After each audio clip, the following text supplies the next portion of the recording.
is Section 114, titled Restricting the Use of Chokeholds. My testimony in this part is going to rely a lot on a policy report by the Brennan Center for Justice that they issued last April, titled Protecting Against Police Brutality and Official Misconduct. And so the other thing that this section does is it changes the standard for a prosecution under this from willfully to knowingly or recklessly. This is the section of law that federal prosecutors can use to bring criminal charges against government officials acting under the color of law for violating civil rights. This is the law that the police officers in the George Floyd murder are being charged with right now. They have a higher burden of proof, willfully. The prosecutor is going to have to prove that they willfully violated his rights. A little bit of history on this law. This is from Reconstruction after the Civil War, under the authority of the 13th, 14th, and 15th Amendments to the Constitution to protect the civil rights of former slaves as they began to exercise their rights as free citizens of the United States. There were many violations of those civil rights. And so Congress passed this law, and it was used to prosecute for a while. But in 1945, a case that sort of changed the way the prosecutors used it. That was the case of Screws versus the United States.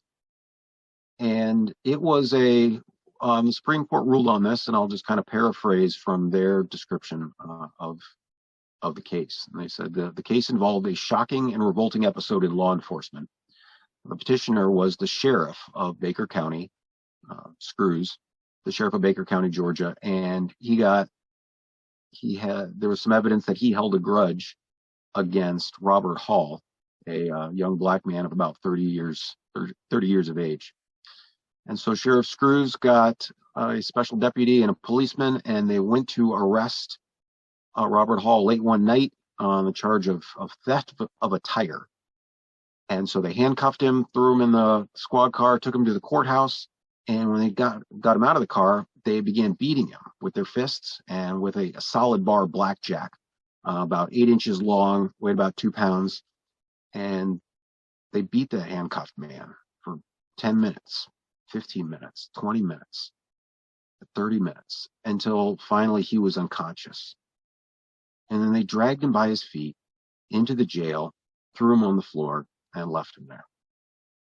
And like Eric Gardner, 70 years later, eventually, an ambulance came, but it was too late. The man never regained consciousness and was dead and died within an hour. So Sheriff Screws was charged and prosecuted for this murder and was convicted, but he appealed it all the way up to the Supreme Court. And the Supreme Court overturned his conviction and said, quote, in view of our construction of the word willfully, the jury should have been further instructed that it was not sufficient that the petitioners had a generally bad purpose. To convict, it was necessary for them to find that the petitioners had the purpose to deprive the prisoner of a constitutional right, e.g., the right to be tried by a court, rather than by ordeal.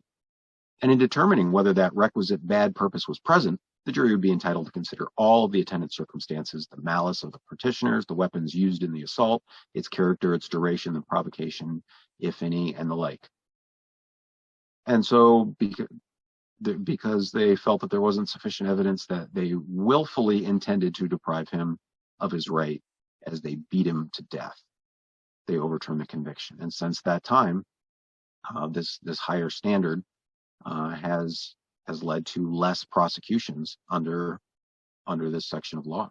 Section 114 of the George Floyd Justice Act, this section is also taken from the George Floyd Justice and Policing Act passed by Congress, by the House last year.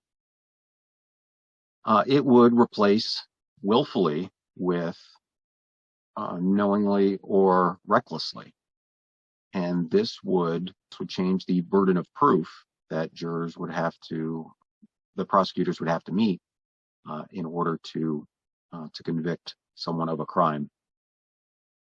Under the standard of willfully, The jury must find that the defendant acted with knowledge that one's conduct is unlawful and with the intent to do something the law forbids.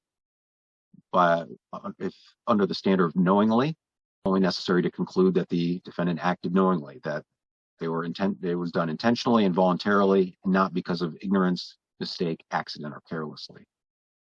And then the standard for recklessly is the jury must find that the defendant act while consciously disregarding a substantial and unjustifiable risk that the material element exists or will result from his conduct. And so with the inclusion of the specific prohibited conduct in the proposed statute, by changing those standards, it would reduce the level of intent required for a jury to find a defendant guilty while for engaging in prohibited conduct under Section 242 of Title 18. Federal law was there for a reason to help make sure that violations of our civil rights could be prosecuted, and to the extent that they are falling through the cracks because of this higher standard affirmed by the Supreme Court, it is appropriate for Congress to step in and bring it back to where it can be, where this law can be used to protect American citizens from abuse of authority under the color of law.